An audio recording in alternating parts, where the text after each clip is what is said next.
I went online and I bought 1 Bitcoin last night. Really? It's the future. I don't know. It didn't feel real. No, real's gonna change. Just watch. What is Bitcoin? What backs a Bitcoin? You put some of your money, real money, online, and it turns into Bitcoin.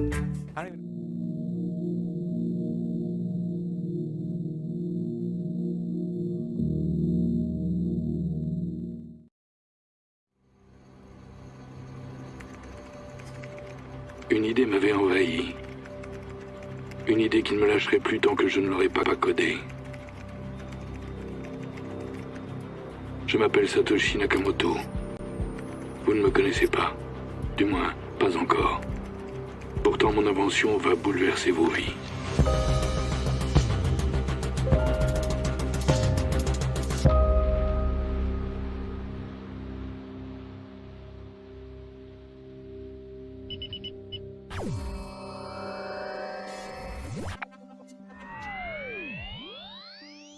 Avec la mise en réseau de tous les ordinateurs, nos vies seraient numérisées, réduites à une somme de données qu'il suffirait de collecter, d'additionner. Chaque mot, chaque geste, chaque transaction. Internet perdait peu à peu son statut de fenêtre sur le monde pour devenir un outil de contrôle. Une nouvelle économie naissait. Nous en serions la matière première. Le nouveau monde bousculait tout. Nos échanges, nos droits, notre vie privée. Préserver sa vie privée à l'ère de l'exposition de soi, c'est un acte révolutionnaire. Peu importe que vous ayez quelque chose à cacher. Une affaire privée, c'est ce qu'on ne veut pas que le monde entier sache. Un secret, c'est ce qu'on ne veut pas que quiconque sache. La vie privée, c'est la liberté de choisir ce qu'on dévoile au monde. La liberté. With the growth of the internet, it became necessary for everyone to have access to strong encryption. Cryptography is the art of scrambling information to make it unintelligible except to those that have the right key to unscramble it. So governments formed their opinion about cryptography as a consequence of how pivotal it was to the outcome of World War II. The government regarded it as a munition and restricted its export.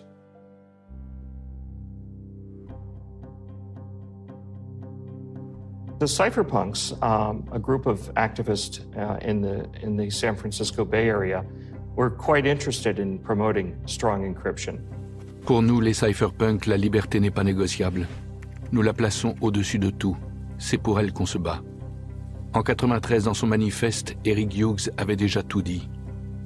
À l'ère électronique et dans une société ouverte, la vie privée est indispensable. Nous ne pouvons attendre des gouvernements, entreprises ou toute autre entité géante et sans visage qu'ils nous accordent gracieusement les moyens de préserver notre vie privée. Les cypherpunks écrivent du code. Nous savons que quelqu'un doit élaborer les logiciels pour protéger la vie privée, et nous allons nous en charger. They believe that true human expression is really only possible when you can protect your anonymity. And out of this movement came many attempts to recreate various fundamental institutions of society using the complex mathematics of cryptographic systems. So things like voting systems, digital communication systems that enabled very strong privacy. The cypherpunks were a group of individuals who felt that cryptography could enable new human freedom, that freedom to communicate and the freedom to send money.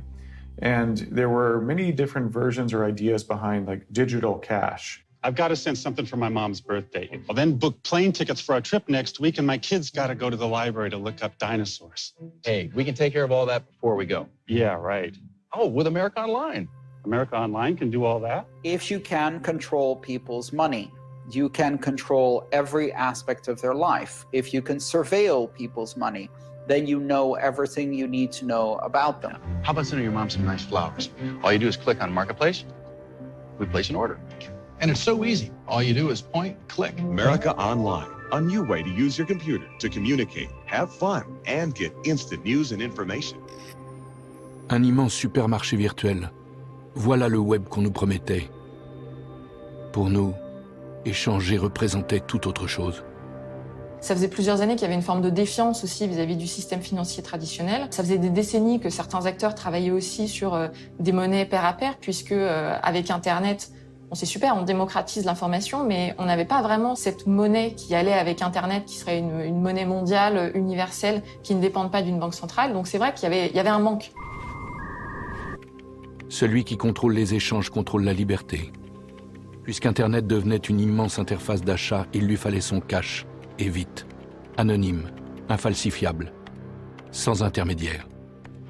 Mais un obstacle nous barrait la route, un obstacle qui m'obsédait, la double dépense. The double spending problem is this idea that digital information is easy to copy, and if you have a form of digital money, how can you keep track of that money and make sure it's only spent once? Now with physical paper money, when you give it to someone, you no longer have it. But in the digital realm, you can give someone a copy of something digital, a perfect copy that is indistinguishable from the original, and still keep the original.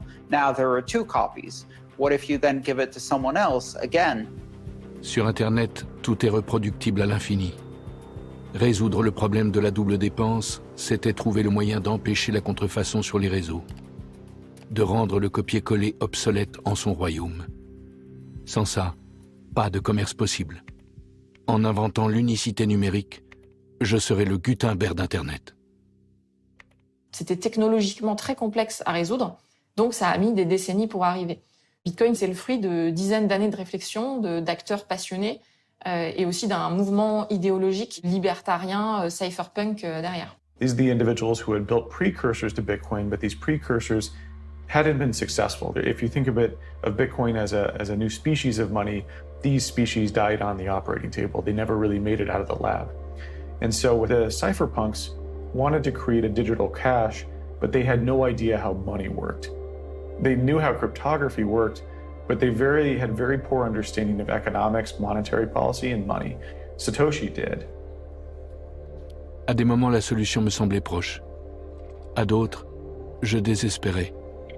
The stock market is now down 21%. It was the worst day on Wall Street since the crash of 1987. This could be the most serious recession in decades. What started in America last year has now spread to every part of the world. Autour de moi, le monde de la finance s'écroulait. Leurs instruments, leurs règles, la création monétaire. Une fiction. Un tissu de mensonges, d'algorithmes opaques, de codeurs sous-traitants. L'opposé de ce que moi j'étais en train de créer depuis 1 an et demi. Un monde mathématique, ordonné, universel, ouvert. Le code de Bitcoin me hantait jour et nuit. Lehman Brothers had just collapsed. There had been massive bailouts. It was a huge, super stressful time period in the world. Et puis un jour c'est arrivé. Ça marchait. La double dépense pulvérisée par la cryptographie. Transparence absolue. Anonymat préservé. Bitcoin était prêt. Satoshi first shared the Bitcoin white paper with the cryptographer mailing list, which was comprised of the cypherpunks. October 31st, 2008 is when he releases the white paper. And Satoshi waited for that exact moment because it sounded like he had completed Bitcoin a little bit before that and was waiting for the peak moment of despair in the financial markets to press the send button. A technical scientific paper that described in just over 8 pages in beautiful detail, very concisely, very clearly, the primary technical ideas of Bitcoin.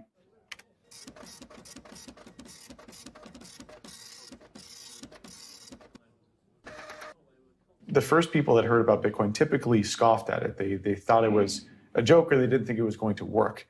A few months later, he released the code. In the Genesis block, he has a headline from the Times, UK Chancellor on the verge of second bailout for banks. So he's very much, this is a very aggressive stance, anti-banking, anti-central banking, anti-government. In his writings, he goes, the core root of the problem with money is it requires trust to make it all work. We must trust the banks. We must trust the merchant processors. We must trust the central banks. And he goes, with Bitcoin, we remove that needed element of trust.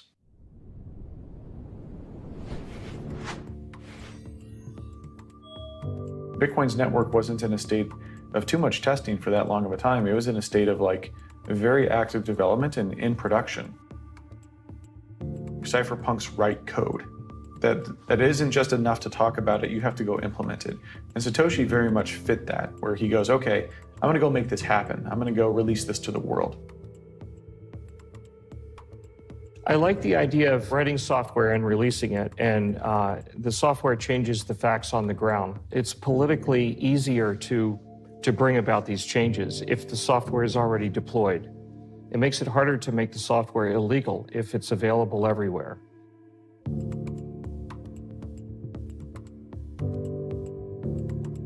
Le programme était lancé. J'avais gagné une bataille contre les banques, contre les États. Le Bitcoin ouvrait la possibilité de nouveaux échanges. Qu'est-ce que les gens allaient en faire?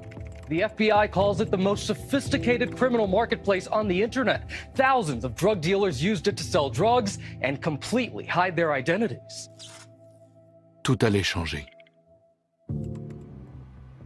Le manifeste Cypherpunk. Une mise en garde. À l'aube du monde numérique, nos échanges perdaient la dimension directe et privée qu'ils avaient toujours eue. Il nous fallait une issue. Une porte qui ouvrirait sur un autre monde. Moi, Satoshi, je l'avais codée, cette porte. Bitcoin.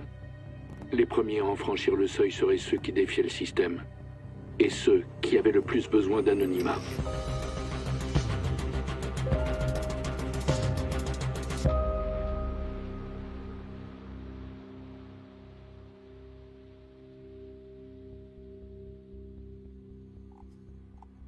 À ses débuts, le programme réclamait beaucoup d'attention.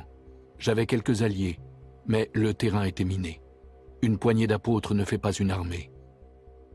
Bitcoin restait une proie facile.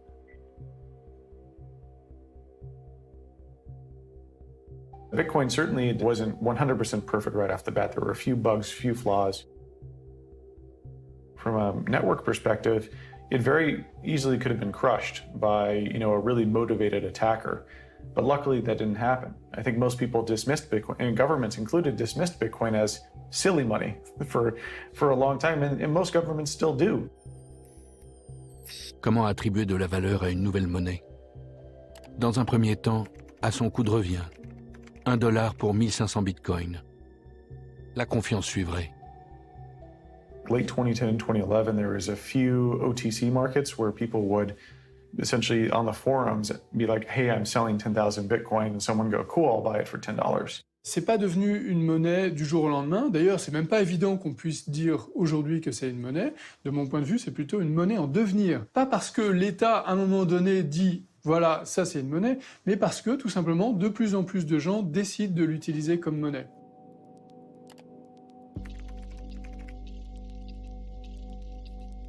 Laszlo put out a message on the forums, the Bitcoin Talk forum, and said, hey, I'd like to buy a pizza for 10,000 Bitcoin. And someone said, sure, well, send me your address and I'll send you a pizza and then you can send me the Bitcoin. Le tout premier achat. 2 pizzas. Pas de drogue, pas d'armes. On pouvait utiliser le Bitcoin comme une monnaie banale, quotidienne et autonome, sans nécessité de garantie extérieure. That was the first ever paid Bitcoin transaction, supposedly the first ever transaction for value. a very expensive pizza. Sur quoi repose une monnaie? Elle repose sur la confiance de ses utilisateurs. Et la question, c'est sur quoi repose cette confiance? Pour les monnaies actuelles, les monnaies étatiques, on a confiance dans ces monnaies parce que ces monnaies sont émises par l'État, on peut payer nos impôts dans cette monnaie et l'État garantit une forme de monopole de ces monnaies sur le territoire national. Et là, on a cet objet nouveau, complètement inédit, qui nous oblige à nous réinterroger sur ce que c'est que la monnaie. To understand Bitcoin, you have to first question why governments exist, why they have control over money, what is the origins of money, and then you also must understand why this current system is broken, why fiat money and why government money is broken, why are they allowed to print trillions of dollars during COVID? What gives them the right to do that? You're born into the system where you're not supposed to question it. And this is requiring you, kind of like in the Matrix, when you wake up from the system, you have to wake up from the matrix and try to understand all of these components of why your reality isn't working.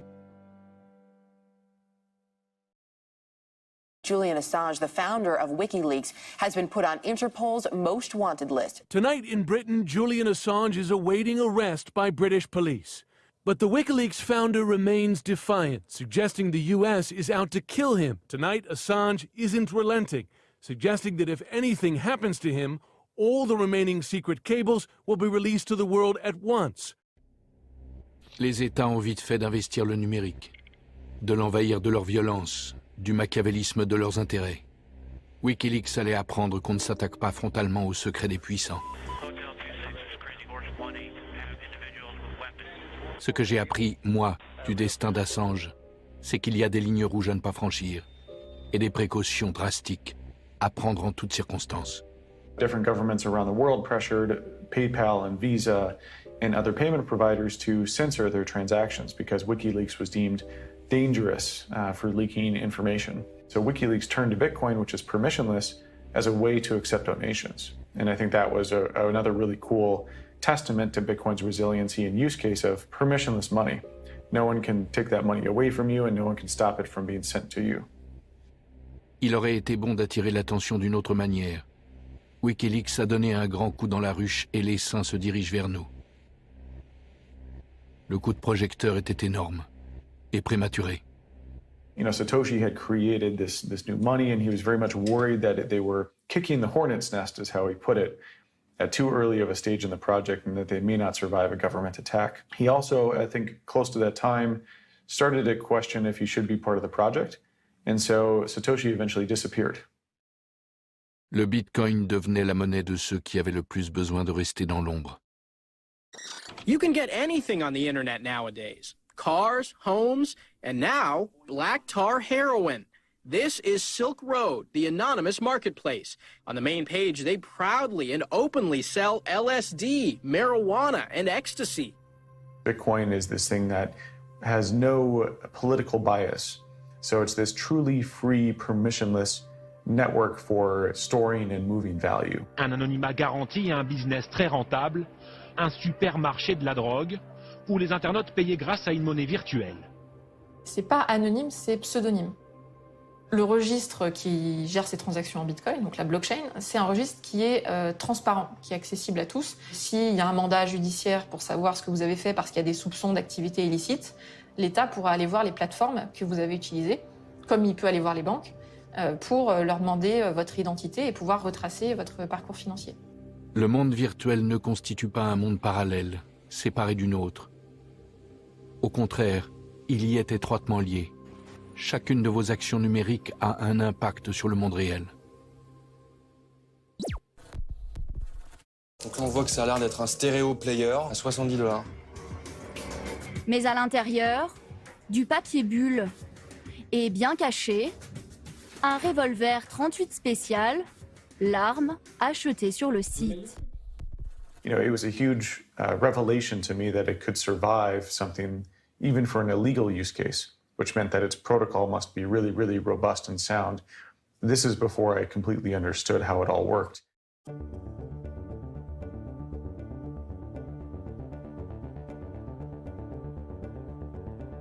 Je n'avais pas créé le Bitcoin pour protéger les criminels, mais pour rendre les transactions autonomes, libres. Et voilà que Silk Road portait le cours vers un sommet, $30 le Bitcoin.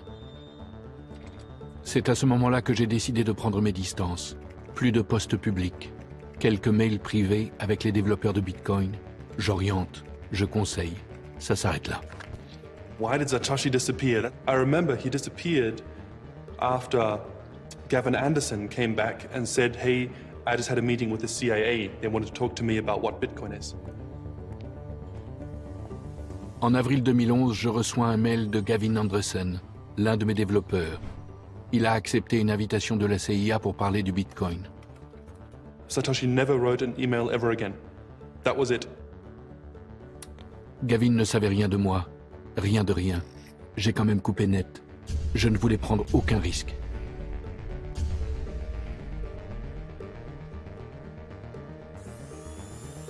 Je savais qu'il ferait tout pour me retrouver, mais il n'y arriverait pas. À ce stade, le programme n'avait plus besoin de moi. Il était assez solide pour se déployer et remplir sa fonction, quels qu'en soient les usages. I was a little bit surprised that it happened so soon.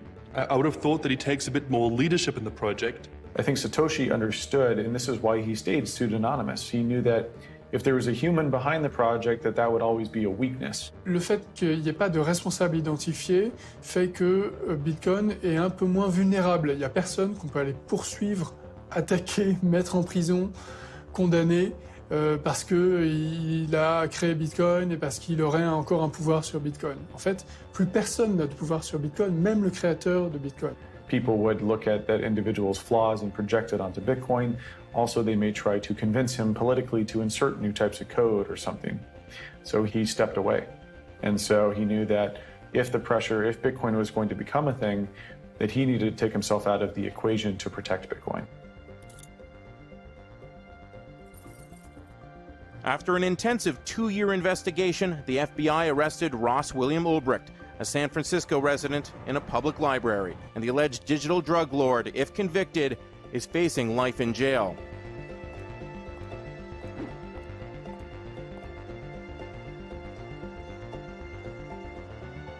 Finalement, de Satoshi, on ne sait rien sauf ce qu'il a écrit. We know that he's an English speaker. He uses some UK spellings for words, but he only does it twice. We know what times he posted on the Bitcoin Talk forum, what time zone he may live in. Chaque fois qu'il est question de savoir si quelqu'un est Satoshi, on dit non mais Satoshi devrait pas être comme ci, devrait pas être comme ça. D'abord, un, vous savez pas qui c'est. Deux, si c'est un génie, il est forcément un peu farfelu. Hein, c'est pas un monsieur tout le monde. Et trois, il a pu changer. That's the extent of our knowledge. I'm not in Bitcoin. But your address in Bitcoin, I don't know anything about it. 64-year-old Dorian Satoshi Nakamoto emerged from his Southern California home Thursday and walked right into a media frenzy, hours after Newsweek magazine claimed he was the mystery man behind Bitcoin. J'avais tout fait pour que le Bitcoin fonctionne en toute autonomie. Sans moi, Satoshi, son créateur, sans intermédiaire. La confiance reposerait sur le code. Elle s'incarnerait dans le réseau. Dans mon silence, le Bitcoin s'épanouissait, se consolidait. La multiplicité et la dispersion grandissante des machines qui faisaient tourner mon programme le rendaient inattaquable. Chercher à découvrir ma véritable identité n'y changerait rien.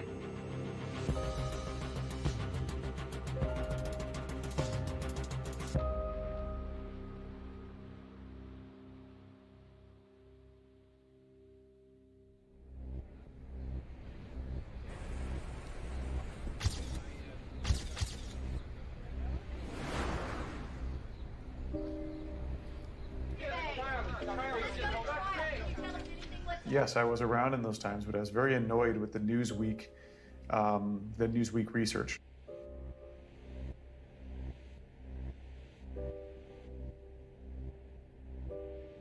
What Newsweek did is they found a guy named Satoshi Nakamoto, and they're like, we found him.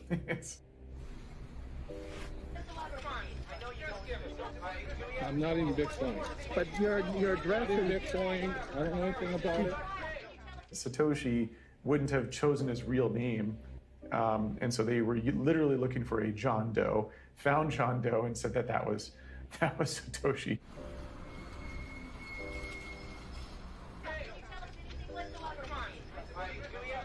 It's very poor journalism because they went to his home, they kind of harassed this guy, and so he was put under the spotlight, and he was just a very quiet dude. He didn't really want to be found. So it was a very uncomfortable position for him and very unethical on Newsweek's part. The main reason I'm here is to clear my name that I have nothing to do with Bitcoin, nothing to do with developing. I was just an engineer doing something else.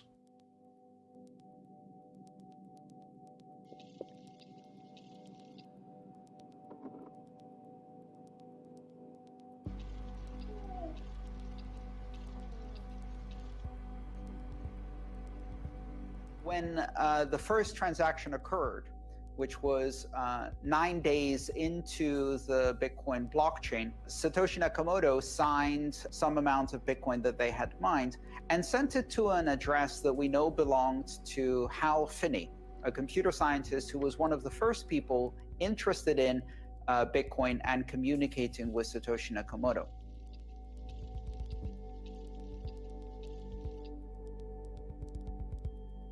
Hal had built reusable proof of work. He had kind of built some of the key components that enabled Bitcoin to be successful. Satoshi was asking for help in terms of people needed to help him get it all built and help mine it and kind of incept it. And so Hal and Satoshi worked together, and Satoshi sent him the first ever Bitcoin transaction. Un système libre, c'est un système autonome. Ça, Hal l'avait compris. Le Bitcoin ne constitue pas qu'une simple monnaie d'usage numérique, mais un moyen de s'organiser en toute indépendance.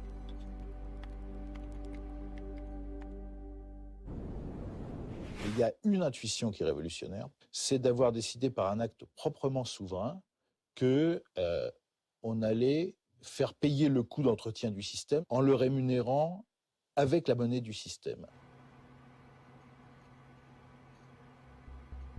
Bitcoin, c'est le nouvel or, de l'or numérique. Comme l'or, la quantité de Bitcoin est limitée. Comme l'or, plus il y a de chercheurs, plus il est difficile d'en trouver. What's mining?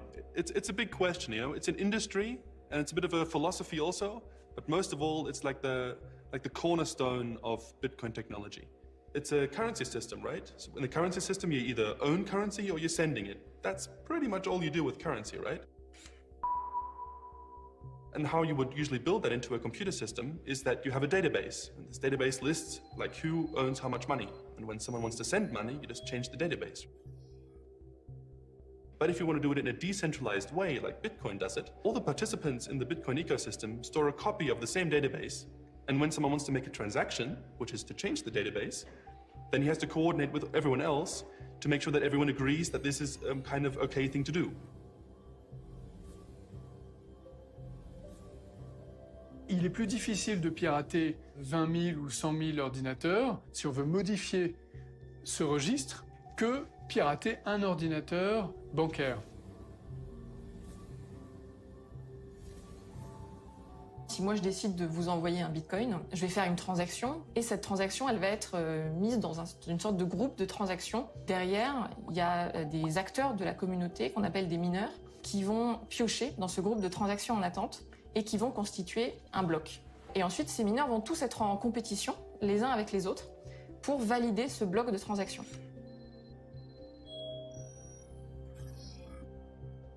The network kind of creates a very complex mathematical riddle that someone has to solve in order to progress the blockchain, to create a new block in the blockchain. Et on n'a pas d'autre choix que de tester toutes les combinaisons possibles. À pile ou face, ça veut dire sortir à peu près 90 fois pile de suite. Alors vous pouvez essayer, vous n'y arriverez pas de votre vie.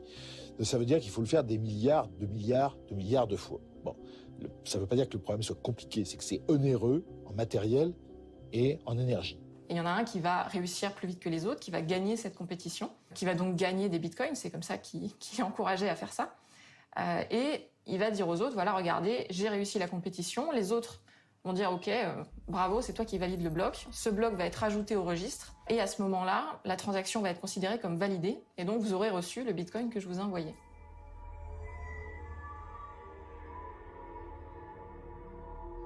La blockchain Bitcoin, c'est la blockchain qui répertorie toutes les transactions faites dans Bitcoin. Et elle répertorie ces transactions depuis l'origine. La blockchain, c'est quelque chose qui existe avant Bitcoin. C'est une très vieille idée, qui est que si chaque information est liée à l'information précédente et qu'on est en mesure de remonter la chaîne, ça a une certaine solidité. Moi, je dis parfois, ceux qui l'ont inventé, c'est les marchands d'art. Puisque depuis le XVIe siècle, vous avez des tableaux, on sait qu'ils sont sortis de l'atelier de Rubens, qu'ils ont été achetés par monsieur machin, qu'il a revendu à l'évêque ceci, que c'est rentré dans tel musée. Ce qui fait que certains tableaux, on peut les tracer de façon assez certaine sur un siècle ou deux. Plus le temps passe, plus une transaction se cristallise sous les strates de celles qui suivent. Pour la modifier, il faudrait les modifier toutes, et sur des milliers d'ordinateurs. Pas infaillible, mais presque. Ce système du minage est extrêmement important pour contribuer à sécuriser le système. Personne ne dépensera cette consommation d'électricité s'il n'est pas certain que toutes les transactions du bloc sur lequel il travaille sont légitimes. Parce que s'il le faisait, ce bloc serait rejeté par l'ensemble du réseau et il aurait donc perdu cet effort, cette dépense monétaire, financière et énergétique qu'il a consenti. I trust the Bitcoin system, but I don't trust my neighbors, and I don't trust the miners, and I don't trust the transactions that I see, and I don't trust the blocks that I see. I verify everything, or rather, my computer does. And because everybody's verifying everybody, and because nobody trusts anybody, we can all trust the ultimate result, because it's been checked by so many thousands of computers, because it's so difficult to tell a lie on the Bitcoin network. La valeur du Bitcoin est garantie par quelque chose de bien plus solide que les talons or. Le Bitcoin ne dépend de personne. Il repose sur tous ses participants. Pas de banque centrale, mais un registre partagé par tous, transparent, inattaquable. Un logiciel largement dispersé devient inarrêtable, imprenable. Une citadelle. Donc ça demande beaucoup de puissance de calcul. Ce qui fait que les mineurs aujourd'hui investissent dans des machines spécifiques, dans des cartes graphiques, dans des serveurs, etc.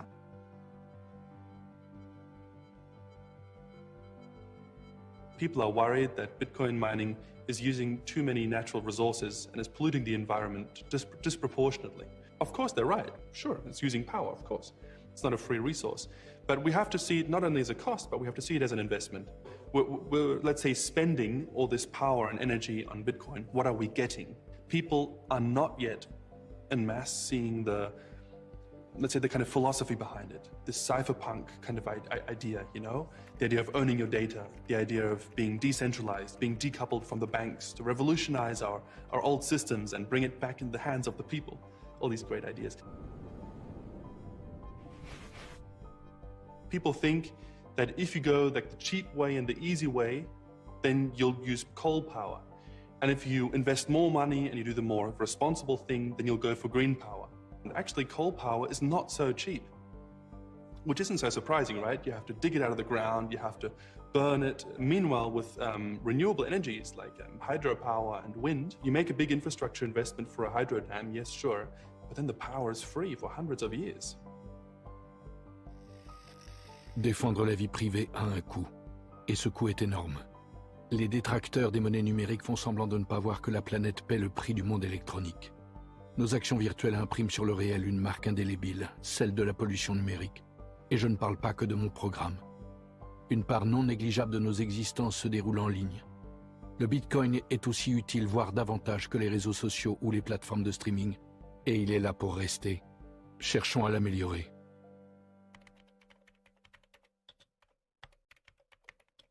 I think Hal Finney actually would have anticipated what we're seeing now. And you can see in like those emails that are public that were between him and Satoshi, talking about the carbon footprint, talking about more and more like miners kind of becoming professional miners. All of these things I think were talked about in the first days of Bitcoin being published.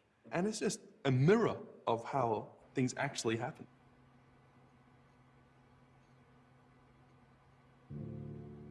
Hal had a degenerative motor neuron disease. He only had a few years left to live. And so after he found that out, you know, he spent a lot of his time still working on Bitcoin, but eventually died. He's cryopreserved at Alcor, which means he's frozen. So yeah, Hal unfortunately died in our modern clinical term of death. But you know, there's still a small chance he might come back later. He was a dear friend, and I think the world has lost a kind, humanitarian, talented software engineer and cryptographer. L'impact du monde numérique sur nos civilisations s'avérait colossal. Nous vivions en direct l'avènement d'une société nouvelle, aux organisations différentes, qui aurait forcément besoin de sa monnaie, sans frontières, inarrêtable, autonome et donc libre, le Bitcoin. Une mécanique de précision à toute épreuve. Ah, juste un détail, comme l'or, le Bitcoin allait rendre les gens fous. So you're going to show me that Satoshi Nakamoto is you? Yes. J'ai créé le Bitcoin, moi, Satoshi, et j'ai miné le tout premier. Au début du programme, j'ai amassé plus d'1 million de Bitcoin. Sur le papier, me voilà milliardaire depuis 2013. Milliardaire. Riche d'une fortune dont le commun des mortels ne peut que rêver. L'argent, l'argent, l'argent. Il n'y a que ça qui vous intéresse, pas vrai? On finit toujours par vouer un culte à nos moyens d'échange. Le Bitcoin n'allait pas y couper.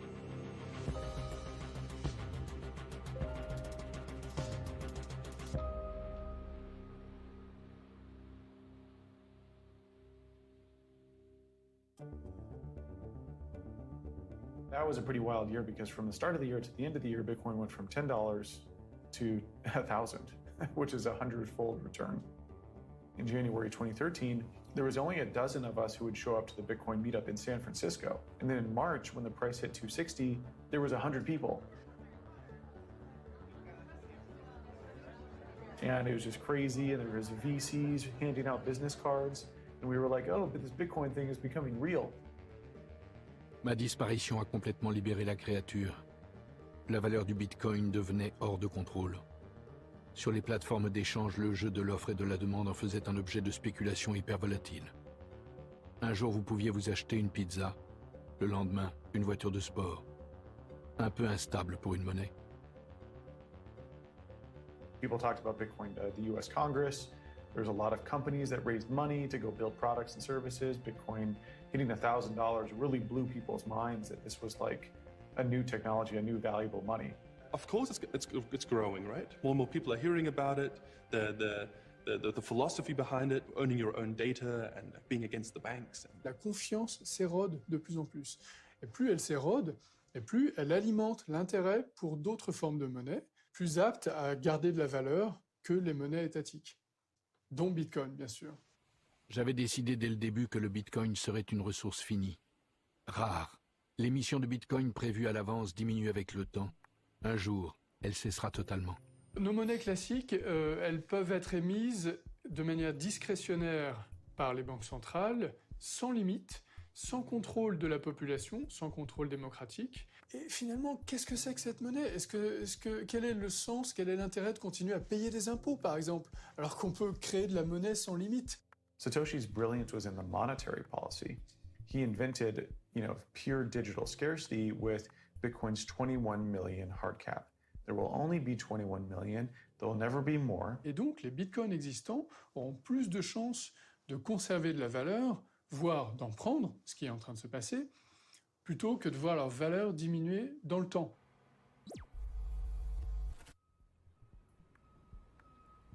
Le Bitcoin faisait ressortir ce qu'il y a de pire chez les gens. Apparemment, il ne pouvait pas y avoir d'or numérique sans ruer vers l'or. Il y a quelques mois, il jette un vieux disque dur sans penser qu'il y avait stocké les données nécessaires pour accéder à un petit trésor. S'il ne valait pas grand-chose quand il les a acquis en 2009, les 7500 bitcoins de James Howells représentent aujourd'hui 5,5 millions d'euros. To get your money, you would need that hard drive. Yeah, there's a specific file on that hard drive called a wallet file, which the Bitcoin is stored in. And without that file, there is no way of getting the money back because there is no central server that records a log of it. So a Bitcoin wallet is the analogy of your bank account, but you're in control of it yourself. You can hold the password, the private key, yourself, not share it with anyone else, but you can share other people like a view access, which is like the public key. And you can give everyone this view access to show how much coins you have or to allow them to transact with you, but not your private key, which you use to actually unlock your wallet to send funds. And what's cool about that is no one else in the world can get to your Bitcoin unless they have that private key, which is both a good and a bad thing. If you lose your private key or you forget the password that encrypts your private key, well, it's lost for all eternity. And that's the thing, right? In a decentralized system, there's no central entity that you have to trust to make it work. It's got pros and cons. There's also no one that you can write an email to. There's no support service that can help you. How do you feel stood here? Well, absolutely devastated, as you can imagine. I just wish I could go back in time and not throw that drive away. Je n'ai pas créé le Bitcoin pour que vous deveniez millionnaire, mais pour inventer une monnaie numérique libérée des intermédiaires. Pourtant, tout ce qu'on retenait de mon invention, c'est qu'elle faisait et défaisait des fortunes.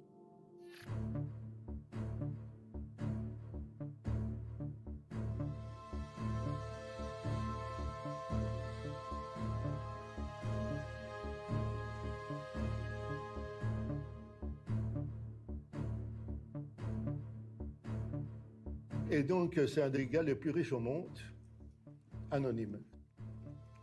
Riche en bitcoin, riche de ma propre monnaie. Une fortune dont je ne pouvais pas profiter sous peine de détruire la confiance que j'avais mis tant de temps, tant d'énergie à construire. Il y a un grand mystère, puisque le premier million environ de bitcoins qui ont été minés n'ont pas bougé depuis le début. Which is insane for someone to build this massively valuable thing and not touch the money is a modern day Prometheus, a modern day saint, if you will. C'est un contexte incroyable de romans, de films, en fait, tout ce qu'on veut. Ce million me brûlait les doigts. Utilisé habilement, il pouvait me permettre de contrôler la valeur du bitcoin par un jeu de vente et de rachat calculé, d'en faire une monnaie stable, de regagner l'influence que j'avais été forcé d'abandonner si vite. I don't think Satoshi's just going to move his Bitcoin and say YOLO. Oh, I'm just going to move it and see what happens. What he can do is he can sign with his private key, he can sign a message letting everyone know that he is and what he will be doing with it. It is the only way that if you are Satoshi to verify that you are Satoshi. Ce million de bitcoins constituait aussi pour moi l'unique moyen de prouver que j'étais bien Satoshi. Y toucher et me dévoiler allait de pair, immanquablement. Était-il temps? So I'm going to do this once, and once only. I'm going to come in front of the camera once.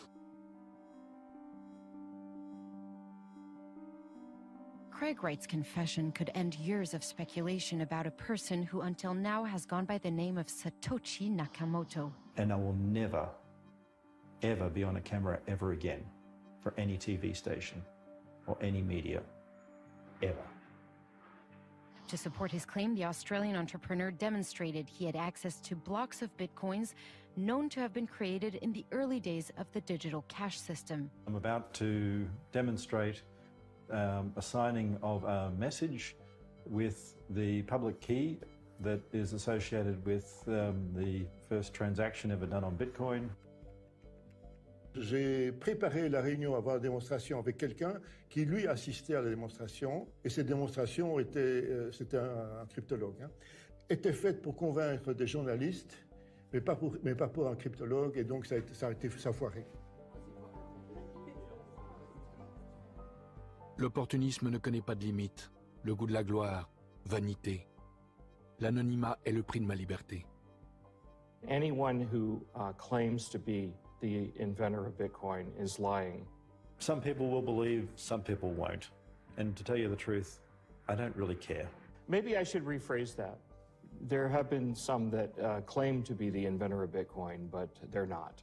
I don't want money, I don't want fame, I don't want adoration. They're absolutely, positively not the inventor of Bitcoin.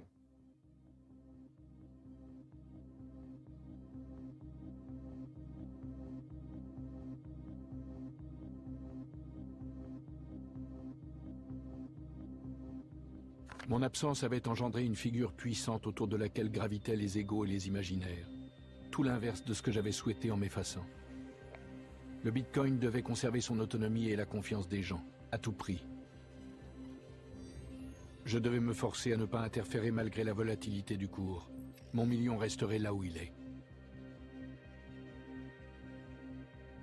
Dans les coulisses, une foule d'imposteurs attendait de prendre ma place. Ils copiaient-collaient le code de Bitcoin et les crypto-monnaies proliféraient. À chacune son prétexte. Micro-paiement, confidentialité, automatisation des transactions. La demande pour une nouvelle forme d'argent explosait. Elle allait entrer dans une dimension encore plus délirante. J'étais devenu l'observateur impuissant de ma propre invention. Moi, Satoshi. Le Bitcoin n'échappait pas au culte de l'argent, aux imposteurs, aux apostats. Et je ne pouvais rien y faire. Ma création. Un nouveau mécanisme d'échange décentralisé dont tout le monde disposait librement. Même le système se l'appropriait. Ce système que j'avais toujours combattu. Celui qui parasite les rêves, qui avait brisé Internet. Parti d'un idéal, j'allais me retrouver face à ce que le capitalisme produit de plus monstrueux.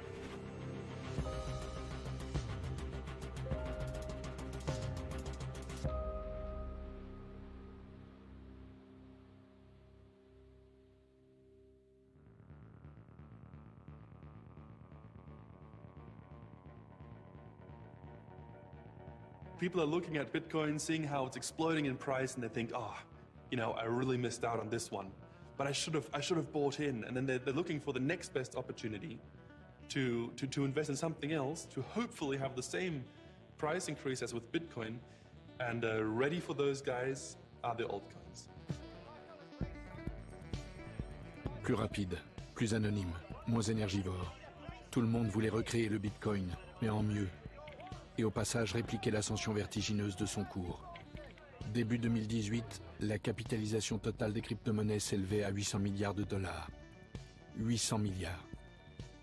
Avec mon million de Bitcoin, je faisais une entrée fracassante dans le top 50 des personnalités les plus fortunées du monde. 44e fortune mondiale. Virtuelle.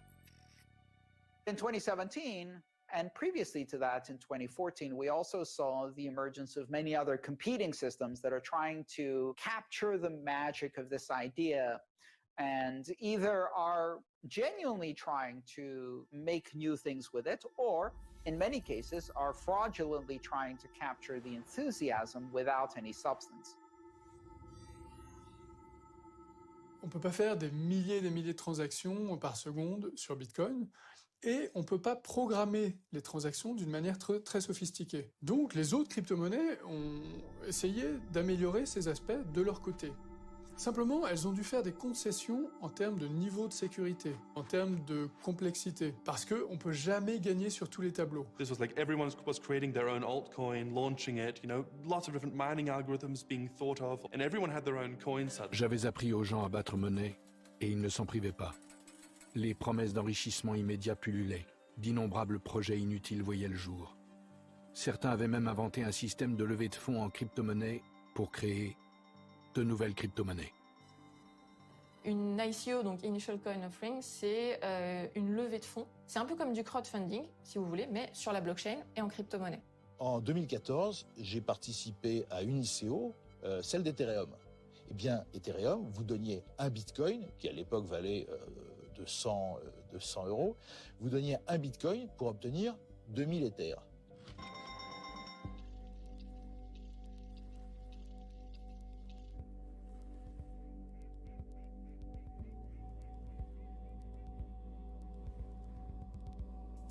At that time, it was the ICO bubble, and any startup that wasn't achieving financial success immediately was looking at pivoting, including my own.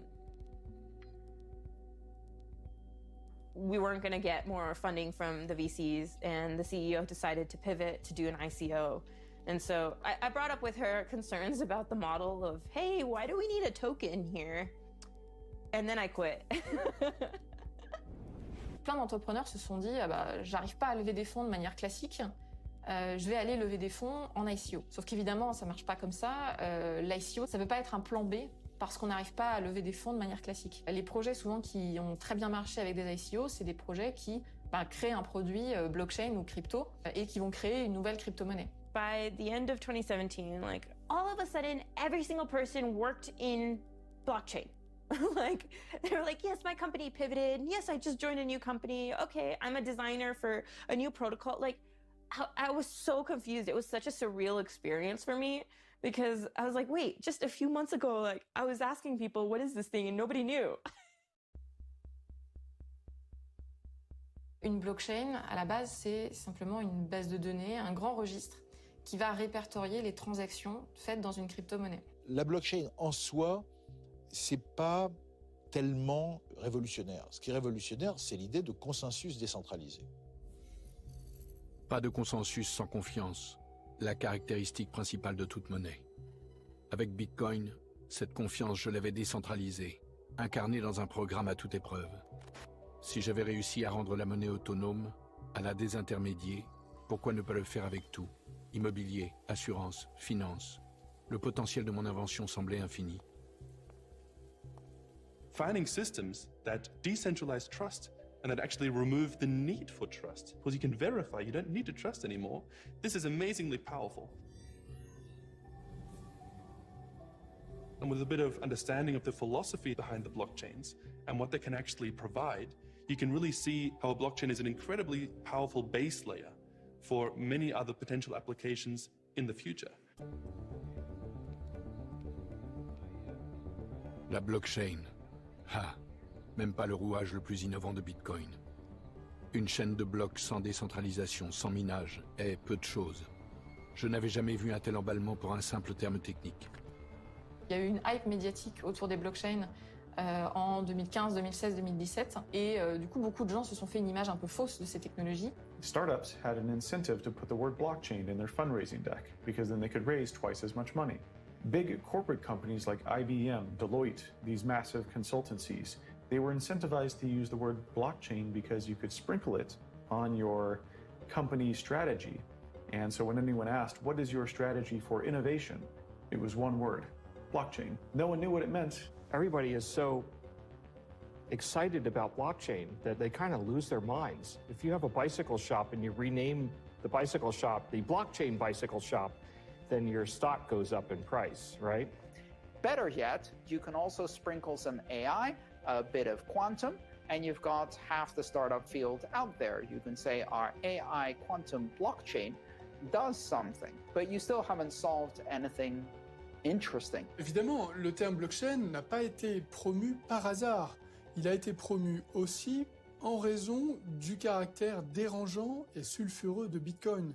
Comme si Bitcoin représentait un tabou et qu'on avait besoin de trouver un autre terme pour parler de cette révolution en cours. In reality, when you try to apply blockchain technology to other things, you realize how intricate and how woven together all the components of a blockchain are. You can't just take out a piece. You can't just take out an engine and just hope that you can use that to go somewhere. The killer app for blockchain is cryptocurrencies. When you combine blockchain with proof of work, you get Bitcoin.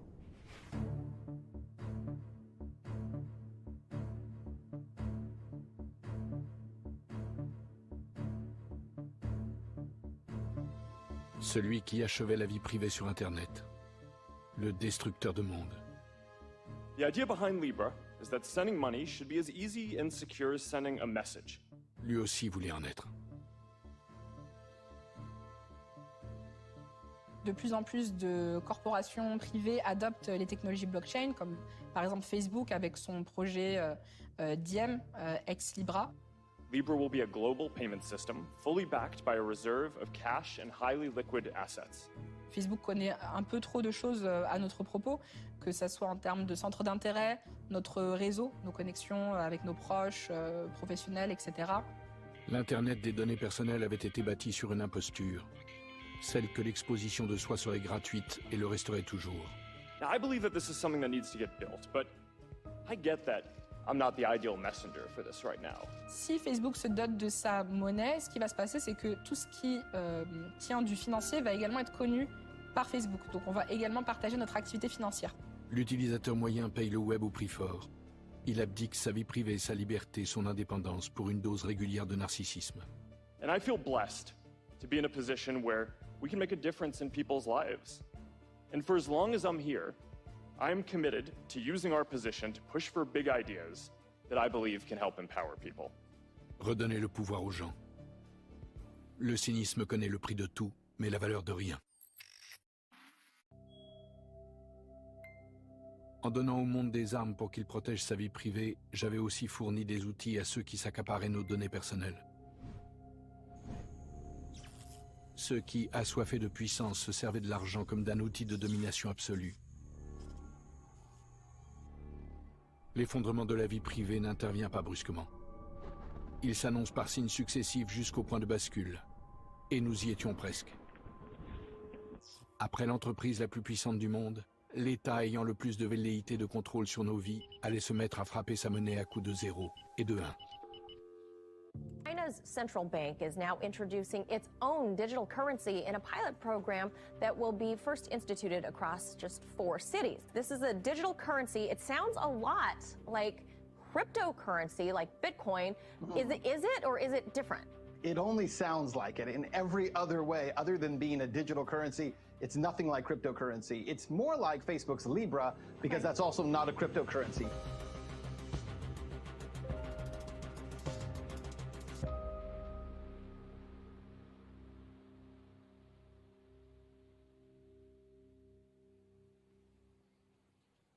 Nous, les cypherpunks, nous avions prophétisé le chaos. Un avenir sans vie privée. Un enfer. En réponse, moi, Satoshi, j'avais créé le Bitcoin. La toute première crypto-monnaie décentralisée, autonome et sans intermédiaire. L'opposé de ce que proposait la plus grande multinationale du web. Il y a deux grandes menaces à la vie privée. Les géants d'Internet et les États. Eux aussi accéléraient leur projet de monnaie numérique de banque centrale, émise contre des dettes toujours aussi centralisées. Rien de vraiment nouveau. Ah si, quand même, une différence. En se numérisant, le cash allait perdre une caractéristique fondamentale, l'anonymat.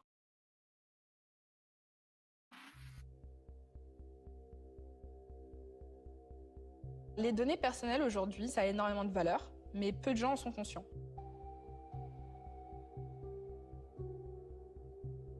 On utilise des applications, on interagit, on like, on tweet, on partage, on poste, et pour autant, on ne gagne rien financièrement, alors que les entreprises qui fournissent ces plateformes s'enrichissent grâce à ça. C'est un grand hold-up, plus ou moins silencieux. There are more than 1 billion people around the world who don't have access to a bank account, but could through mobile phones if the right system existed. Ça, c'est super pour ces applications qui vont pouvoir apprendre encore mieux à nous connaître, nous proposer plus de services, vendre et générer du profit avec ça.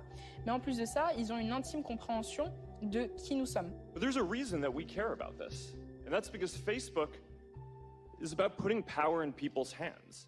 Avec une monnaie centralisée, stable, adossée à des monnaies gouvernementales, Facebook n'allait pas révolutionner les échanges, non, juste les monétiser. La suite logique du plus grand casse que l'humanité ait jamais subi. Le pire était encore à venir. On voit que les GAFA ont envie d'avoir leur crypto-monnaie, ce qui va aussi améliorer leur pouvoir sur les gens, sur l'économie, sur la vie des individus. Et puis on voit des entités comme les États, et notamment des États totalitaires, être tentés d'avoir leur propre crypto-monnaie pour améliorer leur contrôle sur la vie privée des gens et leur contrôle sur l'économie. Et d'ailleurs, les tentations des États démocratiques européens d'émettre leur propre monnaie digitale, c'est un petit peu pour la même chose quand même. Pas de manière totalitaire comme en Chine, mais il y a quand même une logique similaire. Un moyen de paiement qui est en train de prendre de l'importance en Europe et qui, depuis un long moment, est très très important en Asie et notamment en Chine, c'est le téléphone mobile. En Occident, on a d'un côté Facebook, WhatsApp, ses comptes bancaires, ses abonnements à des journaux. Le modèle chinois, c'est d'avoir mis tout ensemble. Et tout ensemble dans un pays qui respecte très peu les libertés individuelles, comme on le sait. Ce qui veut dire, très concrètement, un accès à l'ensemble de la vie des personnes qui est rendu possible par le fait que tout est dématérialisé, donc tout laisse une trace électronique.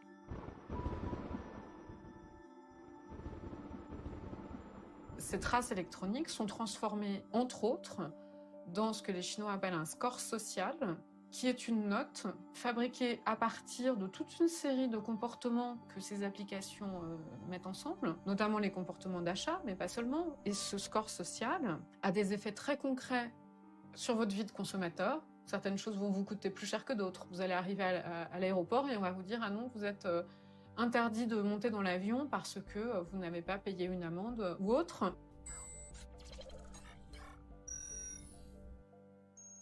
Donc là, on voit vraiment un risque très important sur la vie privée, sur les libertés individuelles, si ces outils techniques sont utilisés à des fins de surveillance. Leur puissance se construit au prix de vos libertés, de votre vie privée. Une monnaie numérique d'État ultra centralisée, opaque, traçable, qui se servirait de vos données contre vous. Exactement ce que nous, les cypherpunks, avions craint. Le cauchemar. C'est une chose d'anticiper la fin de la vie privée, c'en est une autre de la vivre. What's surprising isn't that China is building a totalitarian financial surveillance system. They are a totalitarian society. What is surprising is that European authorities and American authorities and Japanese authorities are also considering, and in some cases gleefully anticipating, the eradication of cash and the ability to do surveillance and control of all financial payments from every point to every point. Le totalitarisme des nations se mesurait maintenant à l'aune du degré d'avancement de leur monnaie numérique. Car une transaction électronique reste une transaction traçable, dangereuse pour la vie privée. Et donc le moyen de s'en sortir, c'est de commencer petit à petit à adopter des applications qui sont open source, des applications qui sont respectueuses de la vie privée, des applications qui sont transparentes. Open source technology means that the software itself is composed of codes that can be openly inspected by everyone and in a collaborative and public fashion that is very, very transparent.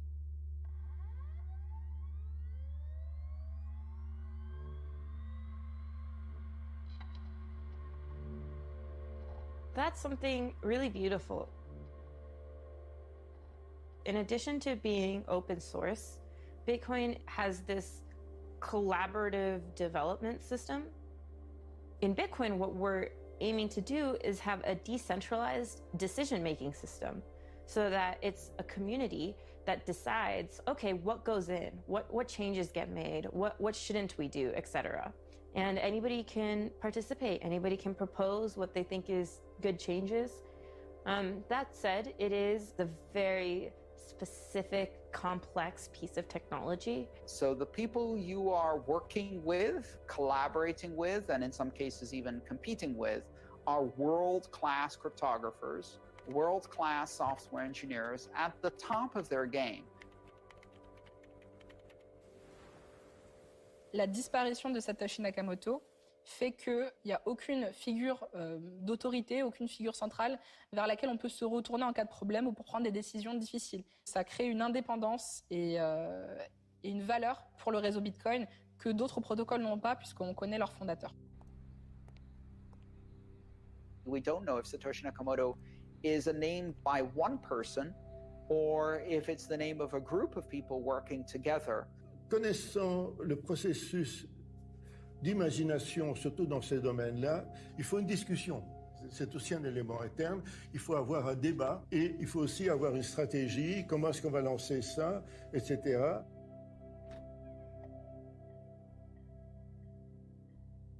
There seems to be a strong voice that comes through clearly in the communications of Satoshi Nakamoto, and there may have been other people doing other aspects, like, for example, writing software, which also has a very strong personality to it, writing the white paper, which has a slightly different personality to it. Peut-être que c'est possible, qu'il y a un petit génie qui a imaginé ça, mais c'est plus, vu de l'extérieur et vu l'expérimentation, l'œuvre d'un petit groupe très déterminé et compétent. Je n'ai rien à voir avec l'image que vous vous êtes fait de moi. Rien. Par touche, j'ai dessiné un portrait déformé et flou, aux antipodes de ce que je suis en réalité. J'ai 40, 50, 60 ans. Je suis une femme, un homme, une intelligence artificielle. J'ai agi seul, à plusieurs. Quelle importance? Le Bitcoin est collectif par essence. La suite logique de plusieurs dizaines d'années de recherche faites par d'autres que moi. Bitcoin a été codé à 10, à 100, à 1000 claviers. Encore aujourd'hui, c'est comme ça qu'il grandit. Il y a 12 ans, Bitcoin, c'était quelques personnes autour d'un white paper qui lancent un protocole. Aujourd'hui, Bitcoin, c'est des milliers de nœuds, des mineurs, des centaines de milliers de personnes, voire des millions qui possèdent du Bitcoin, et surtout aujourd'hui des entreprises qui investissent dans Bitcoin. Donc le chemin parcouru est immense, et surtout ce qu'on voit, c'est que ça accélère.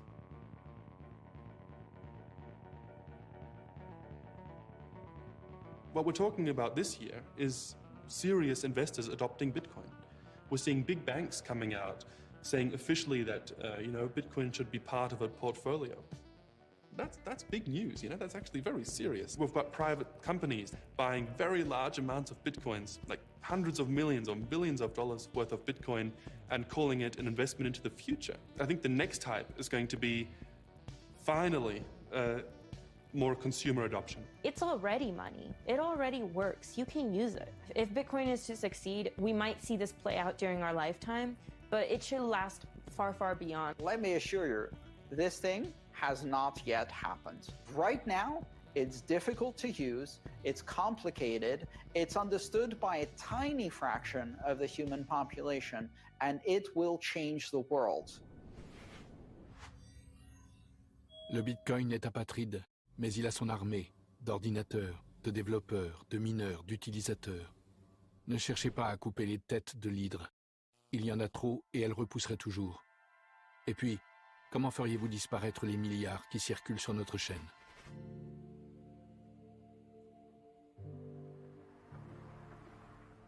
La disparition de Satoshi, c'est finalement la dernière touche à l'œuvre de Satoshi Nakamoto. Le Bitcoin, si Satoshi Nakamoto existait et qu'on connaissait son identité, il n'aurait pas le potentiel et l'impact qu'il a actuellement et qu'il aura dans l'avenir. C'est un petit peu comme la touche finale sur une œuvre d'art. There are people who essentially worship Satoshi. And if Satoshi wasn't anonymous, then they would be worshiping an individual who, no matter what that individual said or did, would be disproportionately influential in this project. So I think it's brilliant and powerful that Satoshi stayed anonymous.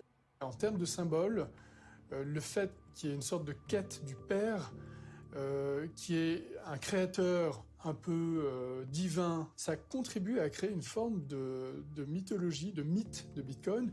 Or, les mythes ont une utilité pour donner du corps aux choses, et notamment pour une chose aussi virtuelle. Although in my heart, I would love to know.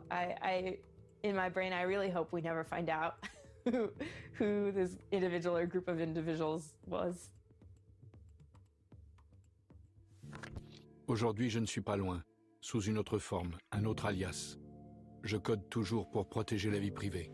C'est ce que font les cypherpunks. Le Bitcoin s'étend de plus en plus, inévitablement.